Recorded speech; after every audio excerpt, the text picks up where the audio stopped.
महाराष्ट्र की राजनीति इन दिनों बेहद रोचक दौर से गुजर रही है। जी हाँ, एक और एनसीपी के दो गुट शरद पवार और अजित पवार के बीच फिर से एकजुट होने की अटकलें तेज हो गई हैं, तो दूसरी ओर तिरंगे को लेकर सियासी दौर शुरू हो चुकी है। वहीं चाचा भतीजे की संभावित मुलाकात के बीच कांग्रेस, शिवसेना और बीजेपी एक दूसरे को पछाड़ने की कोशिश में लगी हुई है। वहीं तिरंगा यात्राएं, नेताओं की आपसी मुलाकातें और तीखी बयानबाजी से सियासी माहौल पूरी तरह गर्मा गया है। अब सबकी निगाहें इस बात पर टिकी है कि इस राजनीतिक शतरंज की अगली चाल कौन चलता है। वहीं इन दिनों महाराष्ट्र की राजनीति में एक बार फिर हलचल तेज हो गई है। एनसीपी के दो धड़े शरद पवार और अजित पवार के बीच फिर से एकजुट होने की चर्चाएं जोर पकड़ रही हैं। हाल ही में शरद पवार के एक बयान ने राजनीतिक गलियारों में गर्मी ला दी है। उन्होंने कहा कि अगर दोनों गुट फिर से साथ आते हैं तो इसमें कोई हैरानी वाली बात नहीं होगी, क्योंकि दोनों ही विचारधाराएं एक जैसी होने वाली हैं। इसके साथ ही उन्होंने अपनी बेटी सुप्रिया सुले और भतीजे अजित पवार को मिलकर बातचीत करने की सलाह भी दी है। शरद पवार के इस रुख से एनसीपी के कई कार्यकर्ता काफी उत्साहित नजर आ रहे। वहीं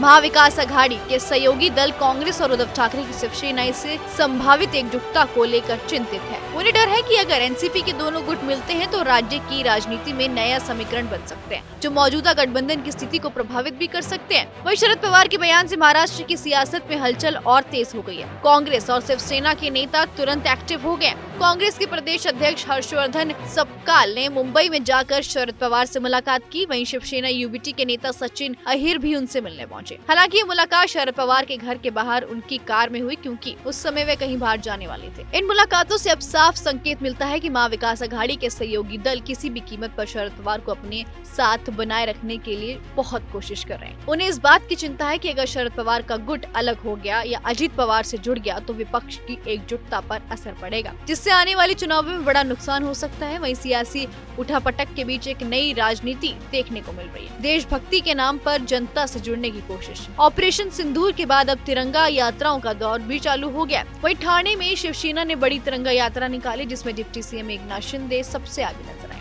वहीं मुंबई में गिरगांव चौपाटी में अगस्त क्रांति मैदान के तक भाजपा ने भी तिरंगा यात्रा आयोजित की, जो शहीद तुकाराम ओम्बले को समर्पित थी। इतना ही इस यात्रा में खुद मुख्यमंत्री देवेंद्र फडणवीस शामिल हुए। इन यात्राओं के जरिए दोनों दलों ने एक शक्ति का माहौल बनाकर चुनावी हलचलों को और फायदा देने की कोशिश की। अब कांग्रेस भी देशभक्ति की राजनीति में कदम बढ़ा चुकी है। पार्टी ने ऐलान किया है कि 21 मई को पूर्व प्रधानमंत्री राजीव गांधी की पुण्यतिथि के मौके पर पूरे महाराष्ट्र में तिरंगा आयोजित किया जाएगा। कांग्रेस का कहना है कि ये यात्रा ऑपरेशन सिंदूर में शहीद हुए जवानों को श्रद्धांजलि देगी। इसके साथ ही इसका मकसद लोगों को तिरंगे के सम्मान और राष्ट्रीय एकता के संदेश के लिए एकजुटता करना भी है। इस यात्रा के जरिए कांग्रेस ने न सिर्फ देशभक्ति का संदेश देना चाहती है, बल्कि अपने पार्षद पद के इच्छुक नेताओं को भी जनता के बीच सक्रिय करने के लिए पेश करेगी। अब सभी की निगाहें इस बात पर टिकी है कि तिरंगा यात्रा की सियासी दौड़ में कौन सी पार्टी जनता के दिलों में पहुंचने वाली है और कौन केवल राजनीति के दाव पेच में उलझ कर रह जाता है। आपकी इस पूरी रिपोर्ट को लेकर क्या कुछ है, हमें कमेंट बॉक्स में जरूर बताइएगा।